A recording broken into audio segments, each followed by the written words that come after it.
Welcome दोस्तों। आज हम लोग पढ़ेंगे संख्या किसे कहते हैं, संख्या के प्रकार और उदाहरण की कितने प्रकार की संख्या होती है, संख्या क्या है, किन किन पर टाइप पे संख्या होती है, उनके उदाहरण सहित हम लोग थोड़ा जानेंगे इसके बारे में। आज चलते हैं संख्या किसे कहते हैं। तो संख्या के बारे में जानते हैं हम लोग कि संख्या वह गणितीय इकाई है जिसका उपयोग हम करते हैं नापने, गिनने या नामकरण में किया जाता है। उसे क्या कहते हैं, संख्या कहते हैं। उसे क्या कहते हैं, संख्या कहते हैं। गणित में कुल 10 संख्याएं होती है। गणित में कुल कितनी संख्याएं होती है, 10 संख्या होती हैं।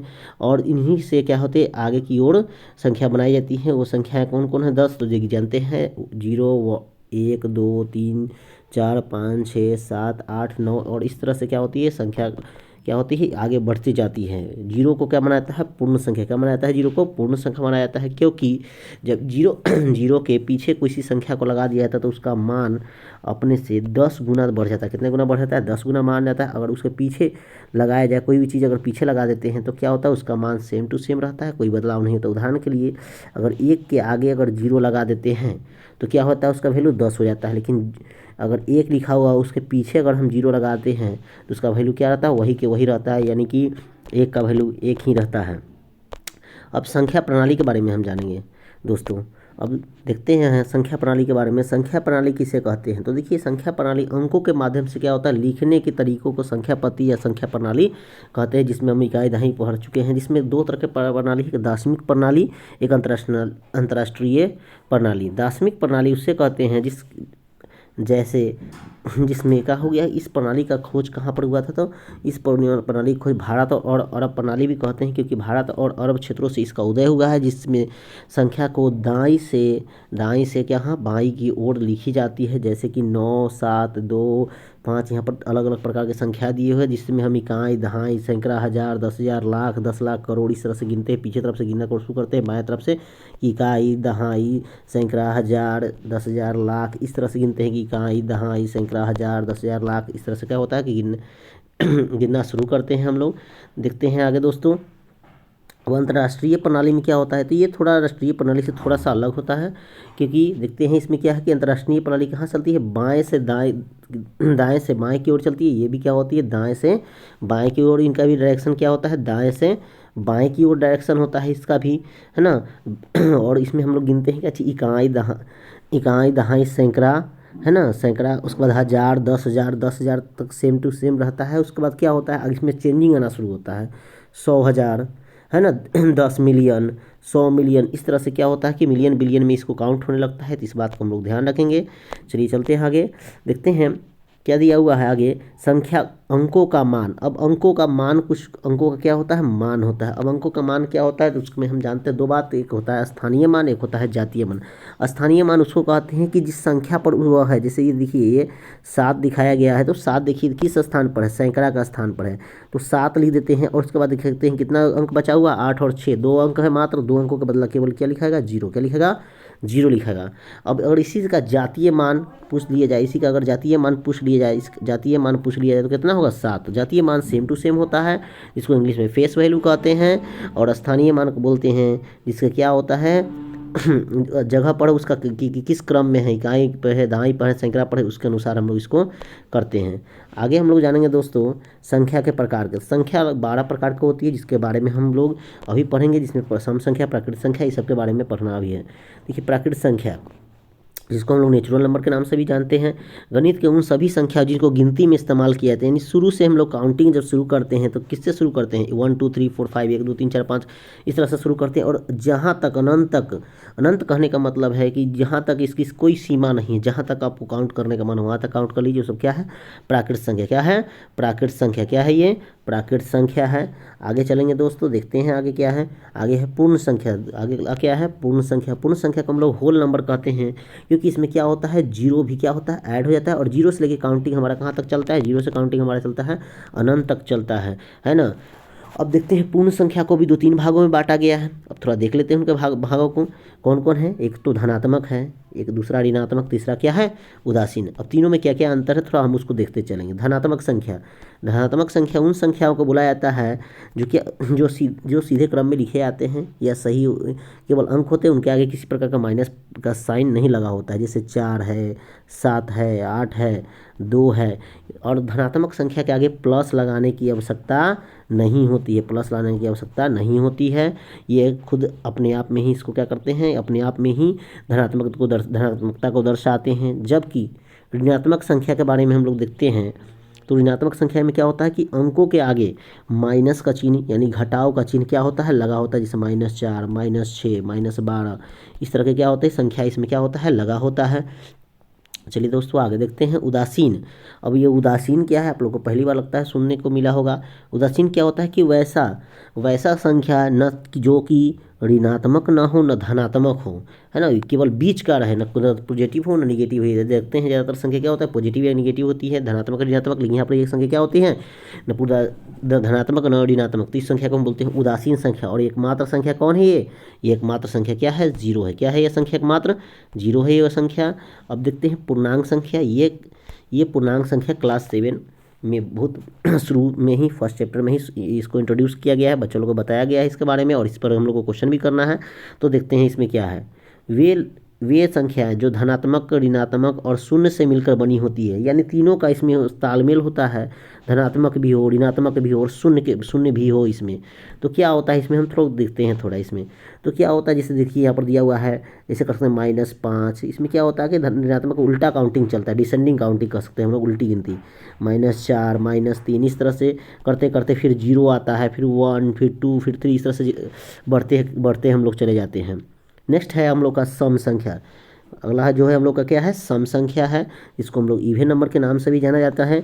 अब सम संख्या क्या है दोस्तों, तो वे संख्या है जो 2 से पूरी तरह विभाजित हो, 2 से क्या हो, पूरी तरह विभाजित हो, उसको क्या कहते हैं हम लोग दोस्तों, सम संख्या। क्या कहते हैं, सम संख्या कहते हैं। इन संख्याओं के इकाई अंक क्या होते हैं, 2। क्या होते हैं इन संख्या के अंक, 2, 4, 6, 8 या शून्य आता है। इसका कोई भी सम संख्या है, उसका इकाई अंक देखेंगे कितना बड़ा, सही बड़ा संख्या हो, उसका इकाई अंक क्या होगा, शून्य होगा। क्या होगा 2, 4, 6, 8 और क्या होगा, शून्य तक होगा, है ना। जैसे आप देख सकते हैं 2, 4, 6, 8, 10, 12, 14, 16 इस तरह से आप 2 का पहाड़ा है, आप देख सकते हैं उसमें है।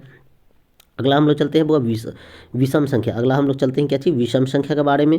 तो विषम संख्या क्या है, तो वैसी संख्याएं वे प्राकृतिक संख्याएं जो 2 से पूर्णता से विभाजित नहीं हो, जो 2 से पूर्ण रूप से विभाजित नहीं हो। जैसे 1, 3, 5, 7, 9 और कितना भी बड़ा से बड़ा संख्या क्यों ना हो, अगर उसका इकाई अंक 1, 3, 5, 7, 9 हो तो क्या होगा, वो संख्या क्या होगा, हमेशा विषम संख्या होगा, वो संख्या सम संख्या नहीं हो सकती है। अब हम लोग इंपॉर्टेंट चलते हैं। अगला है क्या चीज़, भाज्य संख्या। अगला क्या है, भाज्य संख्या है। तो भाज्य संख्या क्या है, देखते हैं हम दोस्तों कि भाज्य संख्या क्या है। कि भाज्य संख्या जिसको कंपोजिट नंबर बोलते हैं, वे संख्या है जो स्वयं और एक से और इसके अलावा स्वयं और एक के साथ साथ किसी और से भी विभाजित हो जाए, किसी और से क्या हो जाए, विभाजित हो जाए, उसी को क्या कहते हैं हम लोग, उसी को बोलते हैं भाज्य संख्या। जैसे कि क्या दिया हुआ है, 2, 6, 9, 10, 12, 15। अभी ये नहीं सोचिएगा ये विषम संख्या है, 15 विषम संख्या है, लेकिन साथ साथ भाज्य संख्या क्योंकि 3 के पहाड़ा में भी आता है और 5 के पहाड़ा में आता है, बता चुके हैं। कम से कम 2 भाग इसमें लगना चाहिए। अगला चलते हैं हम लोग, बहुत इंपॉर्टेंट है। अगला जो है भाज्य संख्या। अगला क्या है, भाज्य संख्या। भाज्य संख्या किसको कहते हैं तो थोड़ा जानते हैं अभाज्य संख्या के बारे में। अभाज्य संख्या जिसको प्राइम नंबर भी बोला जाता है, वैसी संख्या है जो स्वयं और एक के अलावा किसी अन्य से विभाजित न हो, जो स्वयं और एक के अलावा किसी अन्य से विभाजित नहीं हो।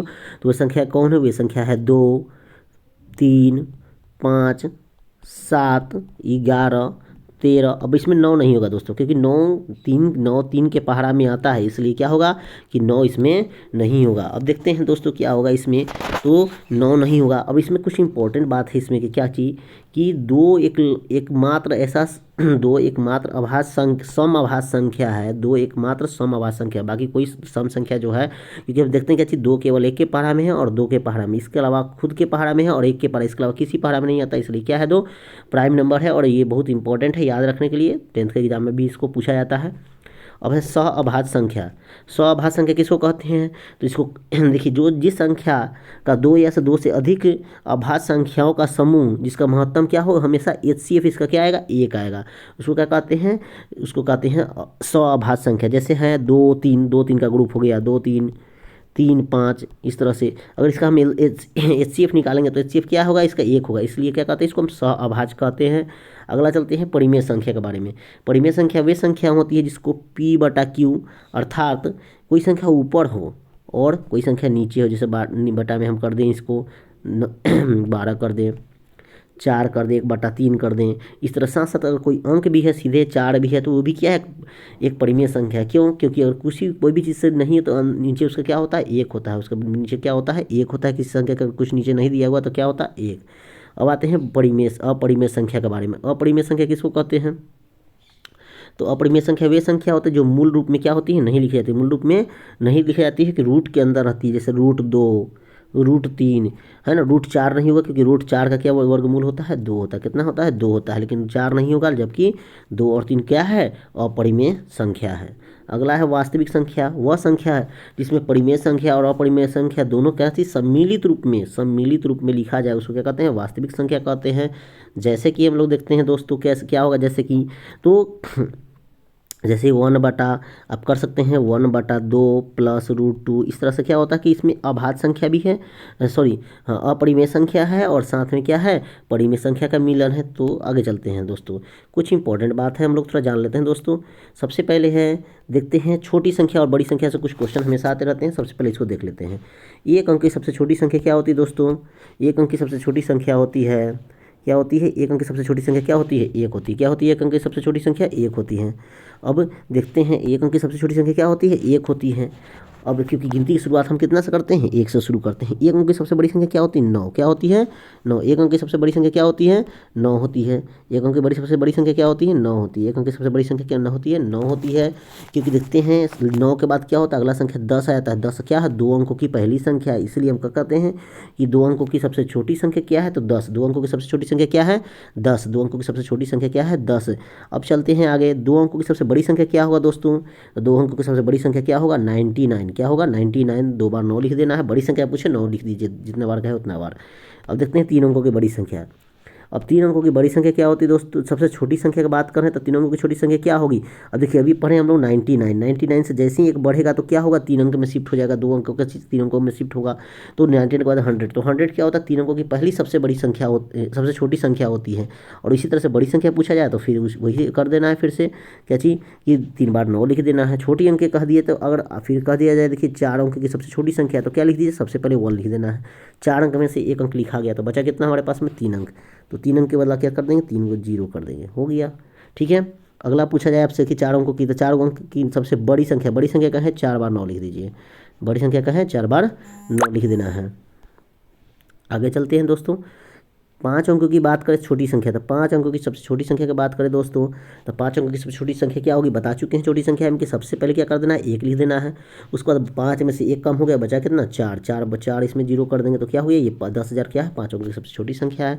इस तरह से 5 अंकों की सबसे बड़ी संख्या की बात करें तो 5 बार 9 लिख देंगे, 1 2 3 4 5। इस तरह से कितना भी अंकों का कहते जाए इसी क्रम में होते जाएगा। अगर मान लेके बोल दिया जाए कि 8 अंकों की सबसे छोटी संख्या, तो 8 अंक की सबसे छोटी संख्या के लिए हम क्या करेंगे, सबसे पहले हम क्या लिख देंगे, सबसे पहले लिखेंगे 1 लिखेंगे। अब बच गया 7 अंक। अब 7 को 0 दे देंगे, 1 3 4 5 6 7। इस तरह से हम लोग क्या कर देंगे। इस तरह से पूछेगा कि 8 अंकों की सबसे बड़ी संख्या, तो 8 बार 9, 1 2 3 4 5 6 7 8 9। कितना बार हो जाएगा, 8 बार हो जाएगा दोस्तों। तो इस तरह से हम लोग करेंगे। चलिए, धन्यवाद। देखिए, अब हमारे चैनल जो है, हमारे चैनल का नाम है विशाल सर BSAB। इसको क्या कर लेना है, आप लोग को सब्सक्राइब कर लेना है। क्या कर लेना है, सब्सक्राइब कर लेना है। वीडियो को लाइक करना है और क्या करना है, शेयर करना है। और आपको कोई भी किसी प्रकार की समस्या हो, परेशानी हो तो कमेंट में क्या करना है, प्रश्न पूछ लेना है। और जैसा भी आपको अपना राय देना है दे सकते हैं। जय हिंद, जय भारत, धन्यवाद।